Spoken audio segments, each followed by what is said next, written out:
간단하게 자기소개 부탁드립니다. 안녕하십니까. 저는 지금 삼성전자 파운드리 사업부에서 센서 PA로 근무하고 있는 이라고 합니다. 직무가 공정 설계지. 네, 처음에 지원할 때 네. 메모리 사업부를 쓸지 파운드리 쓸지 음, 사람들이 고민을 많이 하잖아. 본인은 파운드리를 지원한 이유가 있어?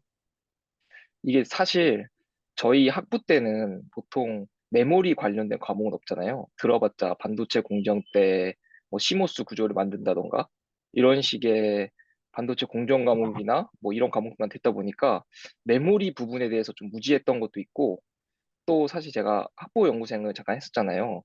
그때도 사실 메모리 쪽이라기보다는 어떻게 보면 센서 쪽이었고, 사실 메모리에 대한 지식이 좀 전무하다고 생각해서 파운드리를 지원했던 것도 있는 것 같아요.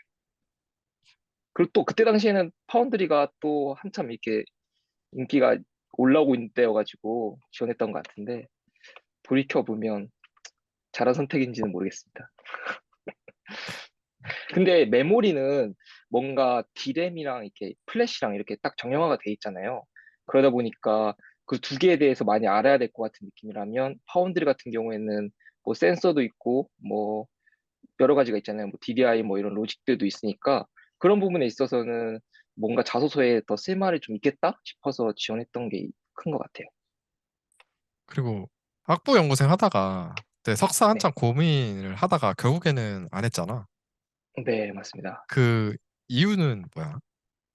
처음에는 석사를 살 생각이 컸어요. 사실 그 제가 결심하게 됐던 게 4학년 때 친구랑 같이 여행 갔는데 그 친구도 석사를 고민하고 있었고 저도 고민하고 있었었는데 서로 얘기하다 보니까 확실히 석사를 해야지 더 앞으로의 기회가 많을 것 같다라는 그런 공통된 생각이 있었었는데 아무래도 현실적으로 석사를 하게 되면 뭔가 박사까지는 해봐야 될 것 같다는 생각이 컸던 것 같아요. 그때 왜 그랬는지 모르겠는데 사실 석사만으로도 충분히 큰 경험일 거라고 돌이켜보면 생각하긴 하는데 그때 당시에는 석사를 하면 박사까지는 가야겠다라는 생각이 있었던 것 같아요. 그러다 보니까 사실 저는 여자친구랑 연애도 오래 했었고 또 그런 부분도 있고 하니까 주변에서 별로 안 내켜 하시는 분들도 많았고 이래서 취업을 선택하게 된 것 같습니다.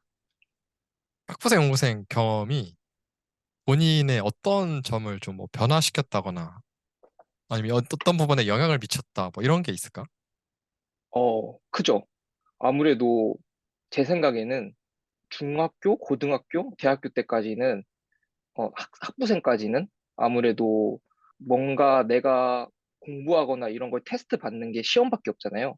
사실 시험이 이렇게 정답이 정해져 있고 그 정답을 어떻게 보면 맞춰야 되는 그런 과정만 밟아오던 건데 연구실에서의 생활은 그게 아니잖아요. 나의 연구를 하는 거고 또 결과가 정해져 있지 않고 내가 스스로 결론 짓고 결정해야 되는 일을 하다 보니까 확실히 그런 부분에 있어서는 회사에 나와서도 정답이 있는 일만 하는 건 아니니까 그런 부분에 있어서는 큰 도움이 되었고 앞으로도 될 것 같다는 생각이 하고 있습니다. 내가 그래도 구독자들 질문을 좀 봤는데 네, 그런 고민들을 많이 하더라고. 내가 뭐 반도체 분야에서 나중에 일을 하고 싶은데 네, 학교 연구실에서는 사실 직접적으로 뭐 실리콘을 다루는 연구실은 흔치 않잖아. 그런데 내가 학부 연구생이나 석사를 해도 될까요? 왜 이렇게 질문하시는 분들이 많아. 그런 부분에 대해서는 어떻게 생각해? 아까도 말씀드렸듯이 약간 장점이라고 말씀드렸다시피 뭔가 연구실이 굳이 반도체 관련 연구실이 아니더라도 사실 회사를 가더라도 공정 설계 업무를 한다고 하더라도 반도체 관련된 일만은 아니라고 생각하거든요. 어떻게 보면 뭐 여러 8대 공정 기술분들이랑도 커뮤니케이션도 해야 되고 뭐 계측 관련해서 뭐 특정 부분 셋업하는 일도 있을 거고 또 뭐 품질 검증을 위해서 다양한 절차도 있는 거고 이러한 절차들이 굳이 반도체 연구를 안 하더라도 다른 연구를 하는 중간중간에서도 큰 도움이 될 거라 생각을 하고, 스스로 결론 짓고 결정하는 법을 무조건 석사나 학부 연구생을 하다 보면 그런 능력은 길러질 수가 있다 보니까 굳이 반도체가 아니더라도 나만의 연구를 한다? 또 나만의 결정을 내리는 능력을 기른다는 관점에 있어서는 전 나쁘지 않다고 생각을 합니다. 본인이 생각하는 회사 합격 요인은 뭐야? 음. 뭔가 회사를 들어와서 느낀 건데, 동기들을 보고 있으면 회사는 면접 볼 때, 뭐 전공 지식 이런 것도 물론 중요하겠지만, 끈기 있게 버티려는 사람을 뽑는 것 같아요. 뭔가 얘기를 하다 보면 느껴지는 게, 저 사람은 어디 도망 안 가겠다. 뭔가 이런 느낌이 들어서, 뭔가 일을 잘 안 그만둘 것 같은 인상을 심어주는 것도 굉장히 중요할 것 같다는 생각이 듭니다. 그래도 본인이 졸업할 때 학점이 꽤나 좋은 편이었잖아. 네, 운이 좋았습니다. 그러면 공대 공부가 사실 양이 굉장히 많아서 공부하는 게 쉽지는 않다고 생각하거든. 그러면 어떻게 해야 좀 학점을 잘 받을 수 있을까? 저는 사실 그렇게 했던 것 같아요.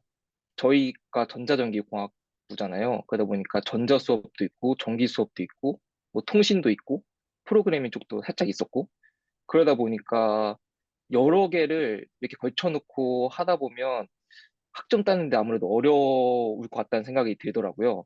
그래서 저는 애초에 전자 과목, 그중에서 반도체 과목 한 군데만 픽스를 하고 그 비슷한 류의 수업들을 들으면서 공부를 했던 게 조금 도움이 되지 않았나 아니, 근데 그것도 내가 뭐 좋아하는 게 있어야지 그쪽 분야를 뭐 파거나 할 거잖아. 뭐 그런 흥미를 맞습니다. 찾았던 계기 같은 거는 있어, 따로. 전자 쪽에서 흥미를 찾았다기보다는 전기 쪽에서 흥미를 잃었어요. 전기 쪽은 이제 아시다시피 외우는 과목도 많고, 막 되게 방대하잖아요. 공부량도 많고. 그러다 보니까 전기 쪽에서 흥미를 잃었던 게 전자 쪽으로 집중할 수 있게 해준 요인이 아니었을까라고 생각합니다. 그럼 마지막으로 후배들을 위한 한마디 부탁드립니다. 사실 반도체의 팹이 24시간 돌아가잖아요. 그치. 뭐 라인도 24시간이 돌아가고, 그런 말은 즉슨 24시간 동안 누군가는 일을 해야 된다는 말이니까, 사실 반도체 직무를 준비하시는 분들의 입장에 있어서는 라인과 최대한 멀리 떨어지는 직무를 선택하는 게 좋을 것 같다. 물론 공정 설계나 이런 쪽이 좋으시면 그쪽 와서 도전하신 것도 좋지만 뭐 돌이켜 생각해 보면 라인이랑 멀어지는 게 좋지 않을까라는 생각도 하긴 합니다. 알겠습니다. 여기까지 감사합니다. 하겠습니다.